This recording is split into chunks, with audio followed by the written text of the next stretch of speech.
এই 3D ইফেক্টটা করা খুবই সহজ, মানে আমাদের পুরো নখদর্পণে একদম ইজিলিভাবে করা যাবে। এটা করার জন্য কি করতে হবে? প্রথমে আমাদের শেপ অপশান থেকে, ইনসার্ট অপশান থেকে শেপ অপশানে আমাদের যাবে, গিয়ে এখন একটা অপশান আছে তার নাম কিউব। এই কিউবটা নিয়ে ড্র করবে। কিউবটা নিচের দিকে ড্র করলে, এখানে ড্র করা হলো, এই কিউবের মধ্যে ছবিগুলো ইনসার্ট করে দেবো।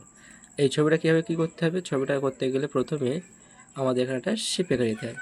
যে কোনো একটা সাধারণ শেপ এখানে লিখে নিলে এই শেপের মধ্যে গিয়ে শেপ ফিল যে অপশান থাকে না, এই শেপ ফিলের মধ্যে গিয়ে পিকচার ফিল বলে অপশান আছে। পিকচার ফিলের মধ্যে গিয়ে পিকচার তোমার যেখানে আছে সেখানে ওপেন হয়ে যাবে। এবার পিকচার যখন ওপেন হয়ে যাবে তখন তুমি পিকচার দিয়ে দেবে। পিকচার যে পিকচারটা পছন্দ হবে সেই পিকচারটা দিয়ে দেবে, দিয়ে অ্যাডজাস্ট করে নেবে।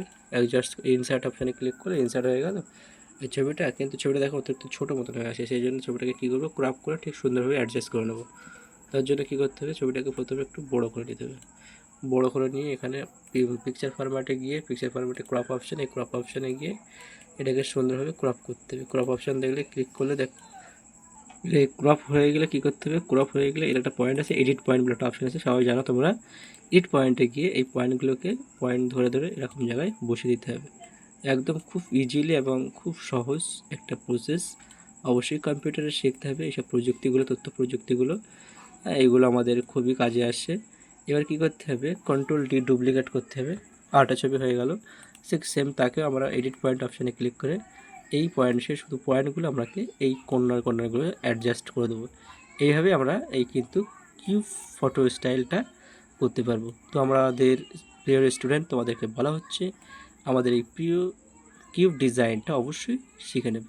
সেম একই কেস, শুধু আমাদের নিয়ম কন্ট্রোল-D, কন্ট্রোল ডুপ্লিকেট করা, ছবিটা চলে আসবে, রাইট ক্লিক করবে, এডিট পয়েন্টগুলো অপশান আসবে, এডিট পয়েন্ট অপশান আসলে সেই এডিট পয়েন্টগুলোকে অ্যাডজাস্ট করে ঠিক জায়গায় শুধু বসিয়ে দেওয়া, কাজ আর কিছুই না। এতে এত সুন্দর একটা দারুণ একটা লুকিং চলে আসবে নিজের ছবির মধ্যে।